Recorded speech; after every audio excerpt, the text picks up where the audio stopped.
शक्ल थे, जो कोई भी व्यक्ति उनको देखता तो वो पहचान नहीं पाता कौन रामू कौन राजू है इन दोनों में से। एक शाम हरिया अपनी पत्नी से बोलता है, अब तो बुढ़ापा आ गया और अब पहले जैसे हाथ पैर भी नहीं चलते। हाँ, अब आपकी और मेरी उम्र हो गई है, अब मुझसे भी घर का काम नहीं होता।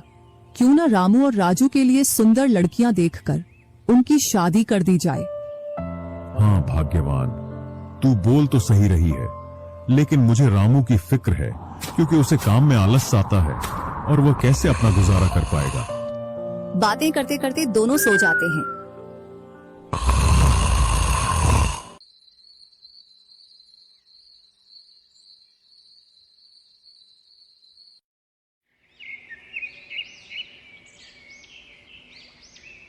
और सुबह उठकर हरिया रामू राजू से बोलता है, तुम दोनों खेतों पर चले जाना और एक खेत को खोद आना जिसमें मैं आकर बीज बो दूंगा। और आज मैं अपने दोस्त से मिलने के लिए पास ही के गांव में जा रहा हूं, 2 दिन में लौट कर आऊंगा। हरिया तैयार होकर दूसरे गांव की ओर निकल जाता है और रामू राजू भी खेतों की ओर चल देते हैं। दोनों खेतों में जाकर काम करने लग जाते हैं। रामू ठहरा कामचोर, वह थोड़ी देर काम करने के बाद एक पेड़ की छांव में जाकर लेट जाता है। इधर राजू को सुबह से शाम हो जाती है और वह आधा खेत खोद देता है।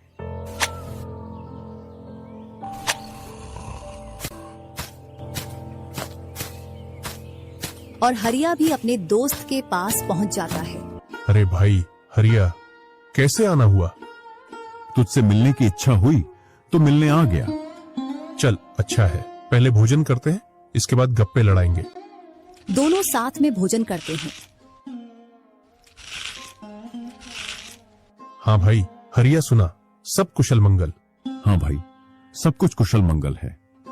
अब तो तेरे दोनों लड़के शादी के लायक हो गए होंगे। हाँ, दोनों शादी के लायक हो गए हैं और खासकर मैं तेरे पास इसीलिए आया हूँ कि कहीं दोनों लड़कों के लिए लड़कियां देख आऊं। वैसे अपनी भी 2 बेटी हैं और दोनों खूब होशियार और चंचल है। अब दोनों की भी उम्र शादी के लायक हो गई है। अगर तुझे कोई एतराज ना हो तो क्यों ना इस दोस्ती को रिश्तेदारी में बदल दी जाए। इतना सुन हरिया बड़ा खुश होता है। जब वह दोनों लड़कियों को देखता है तो दोनों बहुत ही सुंदर थीं।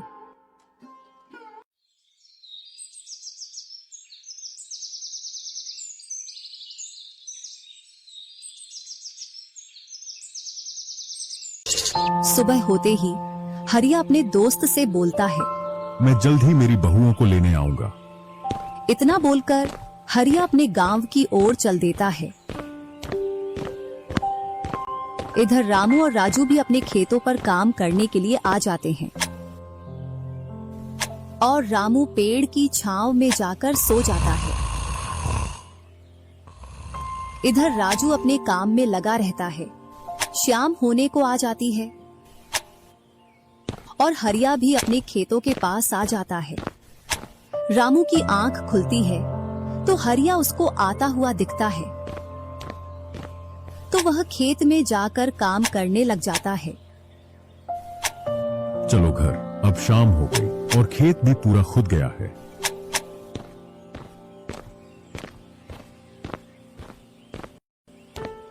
तीनों साथ में घर पहुंच जाते हैं। हरिया अपनी पत्नी और दोनों लड़कों को बताता है कि वह इन दोनों की सगाई पक्की कराया हूं और वह कुछ दिन बाद दोनों का विवाह कर देता है।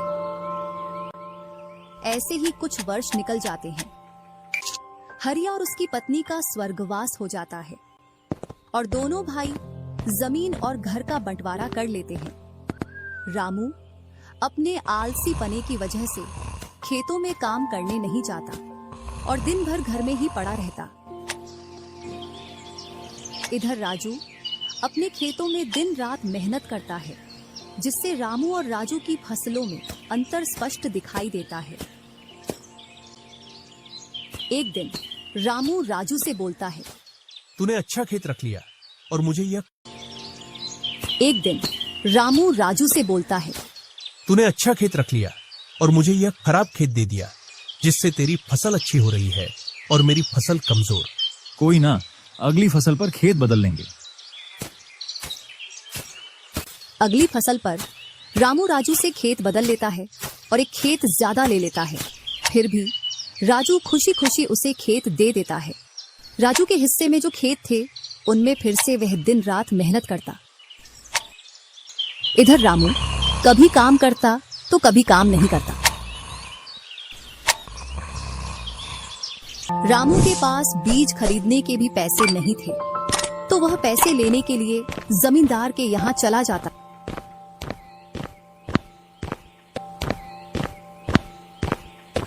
जमींदार जी, कुछ पैसे उधार चाहिए थे, जिससे मैं अपने खेतों के लिए बीज ले आता और फसल आने पर मैं आपको पैसे लौटा देता। क्यों नहीं भैया, लेकिन आपको 2% ब्याज देना पड़ेगा। जी जमींदार जी, मैं ब्याज दे दूंगा। जमींदार रामू को पैसे दे देता है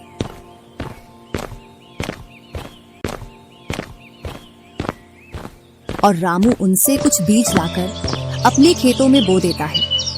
इधर राजू अपनी फसल की रोज देखभाल करता और रामू बोकर आया उसके बाद से अपनी फसलों को देखने के लिए भी नहीं गया। वहीं अपने घर में पड़ा रहता और दिन रात सोता रहता।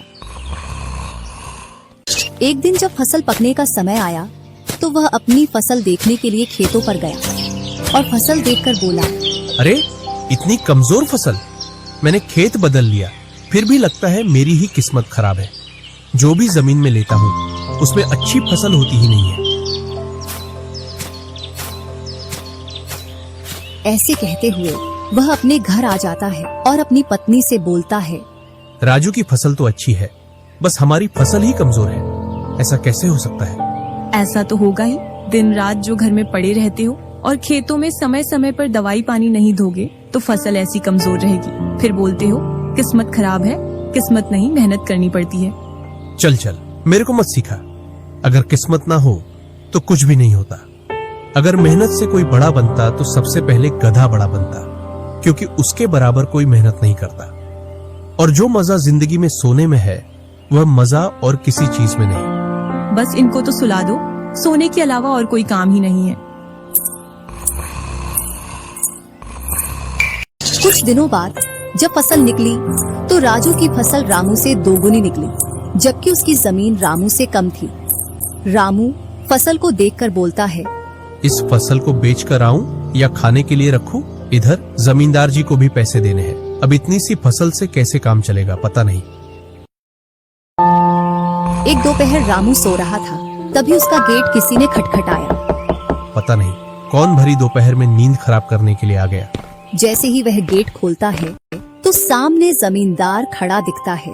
क्या यह रामू का घर है?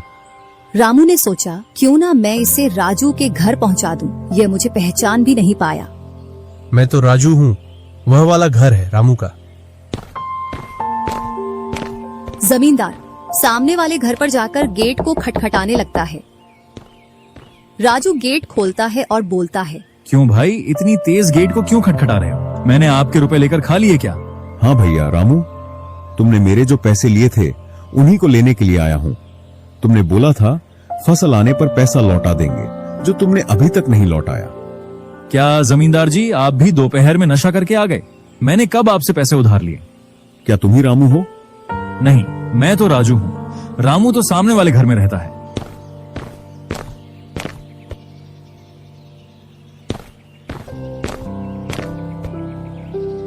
भरी दोपहरी में जमींदार का सर चकरा जाता है और वह अपने घर चला आता है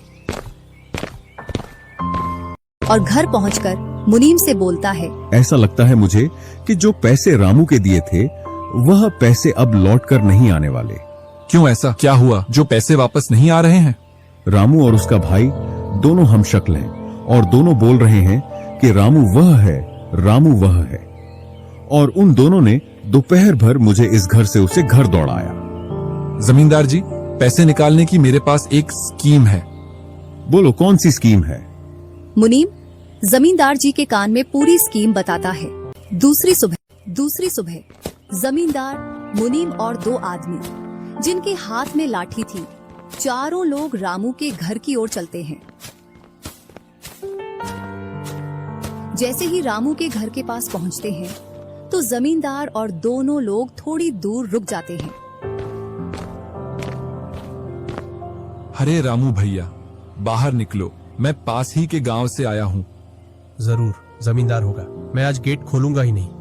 मैं तुम्हारी ससुराल से आया हूँ। तुम्हारे ससुर साहब ने तुम्हारे लिए कुछ रुपए और कुछ आभूषण भेजे हैं, क्योंकि बुढ़ापे की वजह से उनसे यहाँ तक आने की नहीं बन पा रही थी, इस वजह से उन्होंने मुझे भेजा है। इतना सुन रामू के मन में लालच आ जाता है और वे फटाक से गेट खोल देता है। कहाँ है पैसे और धन? क्या तुम्हारा ही नाम रामू है? हाँ, मेरा ही नाम रामू है। कहाँ है धन? यही पास में रखा है, चलो दोनों उठा लाते हैं। वह मुनीम के साथ चल देता। थोड़ी दूर चलने के बाद मुनीम जमींदार जी को बुला लेता है। जमींदार और दोनों लोग रामू के पास आ जाते हैं। लाओ, मेरे पैसे लौटाओ, ब्याज समेत। मैंने आपसे पैसे नहीं लिए। ये ऐसे नहीं मानेगा। अब तुम दोनों के हवाले करता हूँ, तुम चाहे जैसे इससे पैसे निकालो। और दोनों आदमी रामू को लठ से मारते हैं। रामू चिल्लाता हुआ, अरे भाई रुको, अरे भाई रुको, मत मारो, अरे भाई रुको, मत मारो। इधर वह दोनों रामू में दे लठ बरसा रहे थे। तभी राजू गेट खोलकर देखता है तो रामू पर कुछ लोग लठ से वार कर रहे थे। तो वह दौड़कर उनके पास आता है और बोलता है, अरे भाई रुको। इस रामू ने आज से 5 महीने पहले मुझसे पैसे लिए थे। जब लौटाने की बारी आई तो बहाने कर रहा था। कितने पैसे हैं? 2000। रुको, मैं लाता हूँ।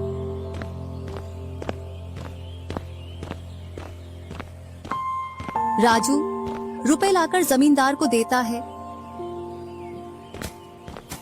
और जमींदार और उसके साथी वहां से चले जाते हैं। इधर रामू भी अपने घर में चला जाता है और राजू भी। कुछ दिनों बाद दोनों भाई अपना अपना खेत खोदने के लिए खेतों पर पहुंच जाते हैं। इधर खेत खोदते खोदते राजू दौड़ते हुए रामू के पास आता है और बोलता है, देखो मुझे खेत में क्या मिला है। राजू के हाथ में हीरा देखकर रामू के मन में लालच आ जाता है और वह मन ही मन सोचता है, इसके खेत में तो और भी हीरा हो सकते हैं।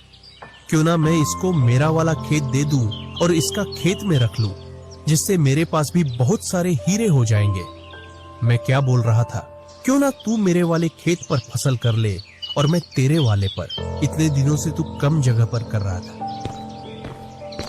और रामू राजू वाले हिस्से को खोदने लग जाता है।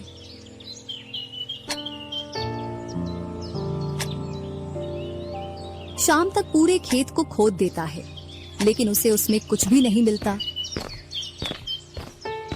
और थका हारा घर पहुंच जाता है। आज पूरा खेत खोद दिया, लेकिन फिर भी एक हीरा नहीं मिला, जबकि राजू ने खेत का एक कोना खोदा था, उसमें ही उसे एक हीरा मिल गया। अच्छा, आप अगर ऐसे ही मेहनत करते रहे तो एक दिन आपको भी बहुत सारे हीरे मिलेंगे। बातों ही बातों में रामू की नींद लग जाती है। तब वह बोलता है, आज जैसी नींद मुझे कभी नहीं आई। हाँ, अगर तुम ऐसे ही मेहनत करते रहे तो आपको रोज ऐसी नींद आएगी। और रामू उसे वर्ष राजू की तरह अपने खेतों में मेहनत करता है और दोनों की फसलें बराबर निकलती हैं, जिससे रामू के चेहरे पर अलग ही चमक दिखती है। एक दिन चारों लोग साथ में बैठकर खाना खा रहे थे। क्या सच में उस दिन खेत में से हीरा निकला था? हाँ भैया, निकला था ना। जो आज आपके घर में उसकी वजह से कई सारे हीरे रखे हैं। इतने में ही रामू की पत्नी बोलती है, वह तो नकली था, आपसे काम करवाने के लिए। इसी प्रकार बातें करते करते चारों लोग अपने अपने घरों में जाकर सो जाते हैं। सुबह होते ही तुम दोनों को राजा साहब ने राजमहल बुलाया है। वह दोनों भाई सेनापति के साथ चल देते हैं। अब पता नहीं कौन सी आपदा आ गई। कुछ नहीं, कुछ अच्छा काम होगा, तभी तो हमें बुलाया है। दोनों राजा के पास पहुंच जाते हैं। हमने सुना है इस वर्ष तुम्हारी फसल सबसे अच्छी निकली है और आपने इस बार सबसे ज्यादा राजकोष में कर दिया है। इसी का आप दोनों को इनाम दिया